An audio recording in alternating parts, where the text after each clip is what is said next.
just want to let any of the Sherman children or even former children know, hey, don't let anyone fool you. You know, if you attended Sherman school, you have more Sherman cred than anyone, including the people any person that moved here, never attended school. Just the parents that may have moved you here, something like that. Yeah, man, you have more Sherman cred than them, dude. I tell you, classes are small. Being stuck with people for that many years, and less than 50 kids, it wasn't easy.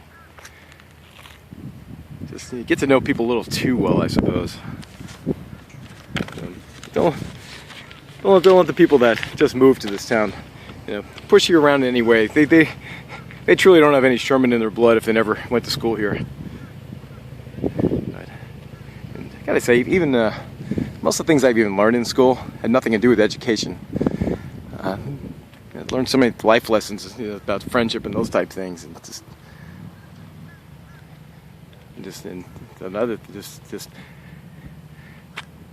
how little, I suppose, that you really take away from your education in the end. It's just the relationships that you have is what truly matter. And although I did learn some, I mean, to make Miss Jesenowski really proud, I still remember my prepositions: aboard, about, above, across, after, against, along, among, around, at. See, those are the A's.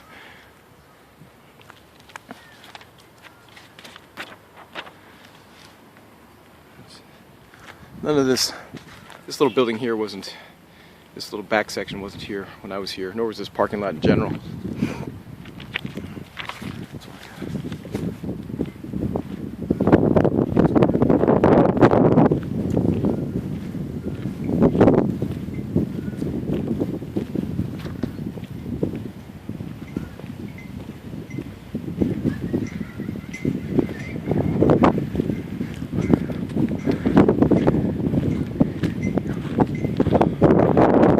Athletic fields. Learned a lot of lessons here. This one soccer coach, Jimmy, God, did he work as hard. Really. I tell you, I learned a lot of things from him. Not to be scared, not to be intimidated. He used to make us run up this hill. He used to make us people carry teammates on our back up this hill. He made us mentally strong. That's for sure. I know it's kind of frowned on these days, but we took it. I didn't know there's tough kids at every generation. These kids, the children today can take it as well. But it's also where I really developed my freaking sense. I hate losing. That and up in this gym up here with basketball, because God, we lost a lot in Sherman. And in every sport, I really detested it. Yeah.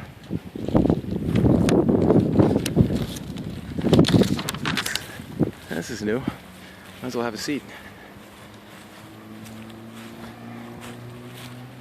I used to crawl through that tunnel over there under the water. See if I can focus in there a little better.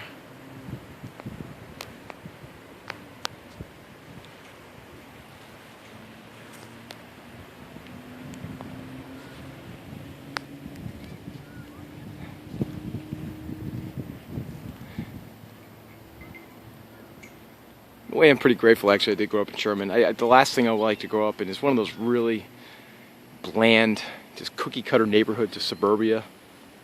You see a lot where I live now in Florida, as well as even places like California. It's just where every house looks the same and stuff, and just every neighborhood just same, these cross streets and everything. And Sherman's definitely less than ordinary. I don't know if it's good or not. I mean, I think there is obviously an element of being sheltered here that was kind of bizarre, and I definitely need to be enlightened by leaving this area.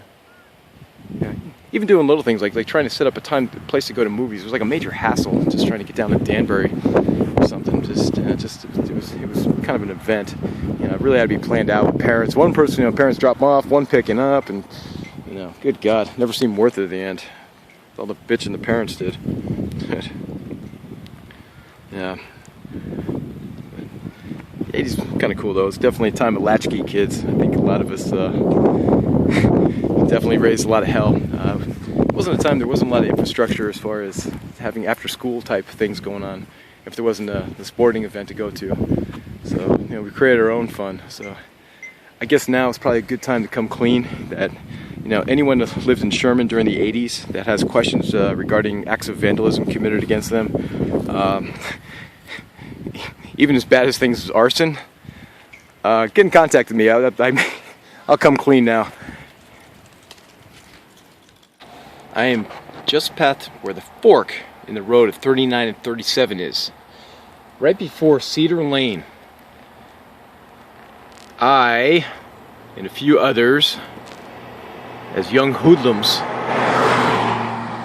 used to bomb cars from this location here. So, those of you in the 80s who were struck with eggs, water bombs, not a lot of those were water bombs. A lot of those were plastic bags full of urine. Sorry, guys. And there's actually, see, there's a big rock there, and just to the left of it, there's a stone wall. I think it looks like it's collapsed a little bit. I think it was okay. Maybe some of the rocks fell down. Oh boy! But anyhow, Jason and Trevor actually made that just so we give us more cover. After we hit a car, we saw something we could duck down and hide behind. But anyways, not saying you should do this, but it's a really good spot. And if you do hit a car, if they do decide to chase you, it's very difficult for them to get their asses up here, or if it's even worth their effort. Just make sure you know all the woods behind there, so you don't get too lost out there. But we did this daily, and I could proudly say we never got caught. So, good times. Actually, I lived up here, so we're gonna head down that way.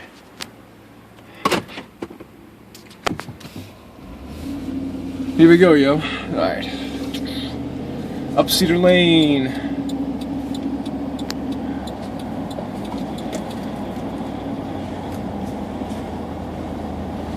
I really, really, really loved venturing out in the woods. And there's so much around here, so it's cool. And all this woods way back here, I knew it all. It's amazing. I'm not really that much of an outdoorsman. And, I did mention I fish and everything, but it just still doesn't make it qualify as that. I'm actually not the biggest fan of camping.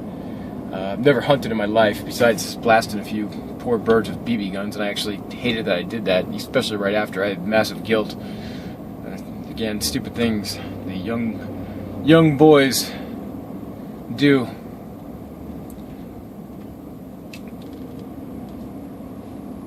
I wonder if this guy's still around. He was a World War II vet and just had a lot of credentials, boy. This looks like it's changed a bit. This house definitely changed. This was like a dump. Some crazy old guy used to live there. He was like a World War I vet before I moved here. And he used to, I guess, pull his gun on paperboy type crazy. And just, Alzheimer's, I think, is just living alone. It just, obviously ended really poorly. But it was just full of garbage and everything. Anyways, here's mine. It's Locust Lane. See how much of it's paved. I don't think, God, it was more potholes than road when I was here.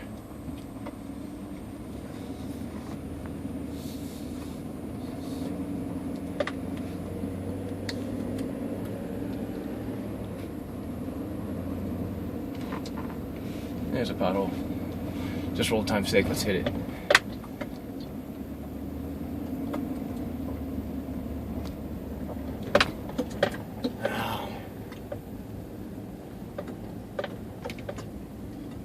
Wow, that tree fell. Holy smokes, that must have been loud. Let's get out of here.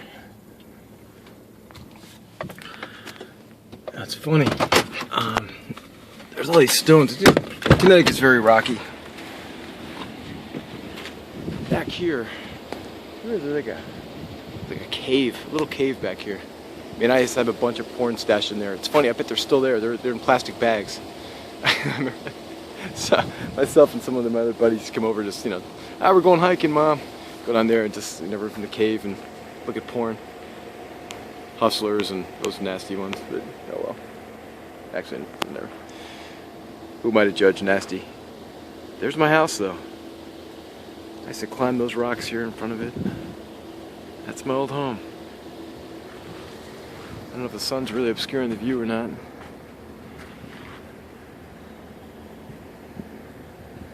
Yeah.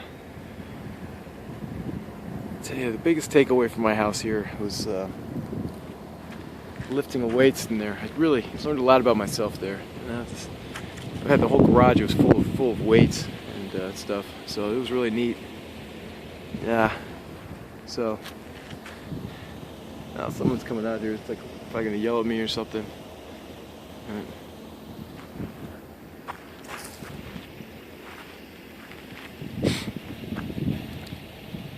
But I learned a lot. Just, you know, learning not to get ahead of myself. You know, I did. I hindered myself and ended up not lifting more than a fork or something at most. Good stuff.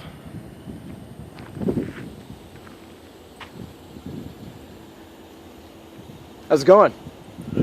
Hi. Lost? Not at all. I used to live in that house. Pardon me? I used to live in that house. This one here? Yeah, so I'm taking video. I haven't been back in a decade. So I'm just taking video.